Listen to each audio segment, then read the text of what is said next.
guys for joining me in the first video showcase of the Alpha Slice of Pirate's Nest, the MMORPG where pirates and marines face each other in endless battles.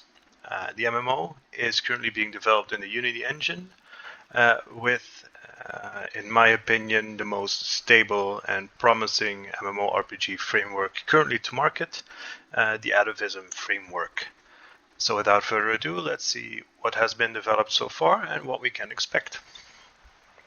So once you log in into the world of Pirate's Nest and you don't have a character, the first thing that will happen is character creation. It's a very simple character creation with a lot of customizations that are currently available, with a lot of stuff currently that you can change. So let's get right onto it. Let's make a character real quick. Let's make a male and let's create. There we go. The music that you currently hear in the background was composed by one of the French composers. There we go. And let's head into the game. So one of the first things that you will see is that you spawn in my humble opinion, a beautiful little town with the help of Atavism from the Atavism community. We were also able to make some of the dynamic changes in the environment. For example, these lights, if we were to switch to, say for example, say 2 o'clock in the afternoon, the lights will turn off. One of the beautiful additions, small things that in my humble opinion do make a difference. So when you first spawn in, there's a few quests that you can currently do, and of course the first quest that one has to do in almost any MMORPG has to do with chickens. So I thought of a fun storyline to start with chickens. And one might assume that there will be a very big feast coming right up. And of course, one of the enemies that the chickens have are spiders. So when we check the world out, there we go. Let's see where it all goes.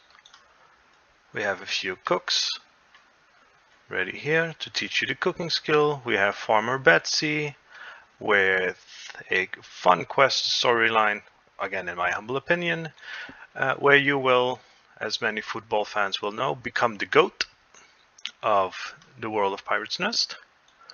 Let's see what we first have.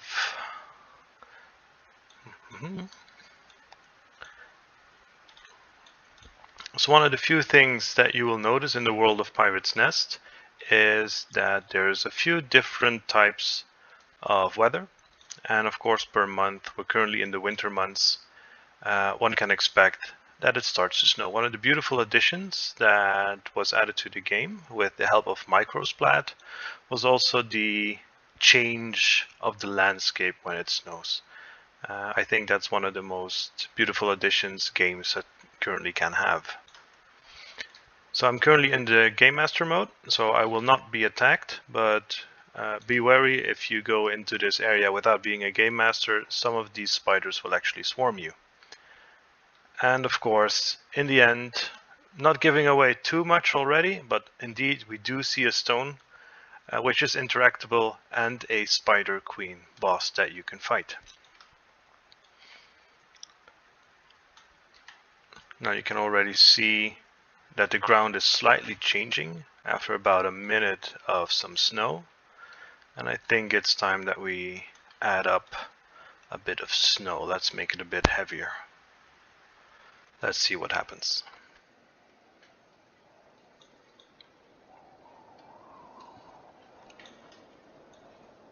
So the landscape is beautifully changing, and with the help of Microsplat, also the rest of the static assets that you can see, the stones, are getting covered in snow.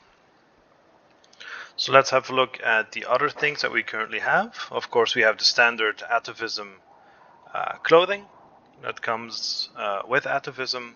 I decided to leave that in the game, just as an homage to Atavism itself. Of course, we do have other armor in here.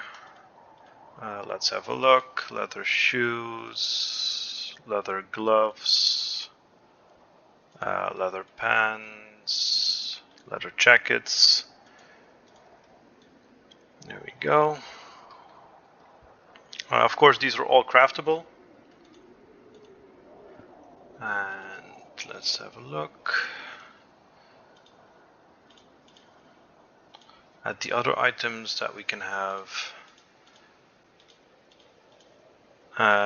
which we can also, of course, wear. There we go. Some of the items will give you boosts, whereas others will reduce certain stats and give you and increase other stats. So quests work as well, and of course the quest windows can be tracked. So asking me currently to slay a few chickens, and combat is click and turn-based. Excuse me, not turn-based. I did find it somewhat more difficult chicken. There we go. One of the first skills you start off with is, of course, the unarmed combat. You're not born in the world with a sword in your hand. One of the things that you will notice that each time a skill, an unarmed combat skill, is being used, you will also level up the skill, which will give you access to more advanced unarmed combat skills. Skills are not being learned by leveling up, but you will have to find these skills all around the world by solving puzzles, solving mazes, walking through mazes, finding hidden passageway, hidden doors, and uncovering the full story that Pirate's Nest has to offer. So, in a small way, this was the short introduction of what is currently possible in the world of Pirate's Nest. I hope you enjoy, and I hope you will join me on this quest of bringing Pirate's Nest to the world of gamers. Thank you very much, and see you next time.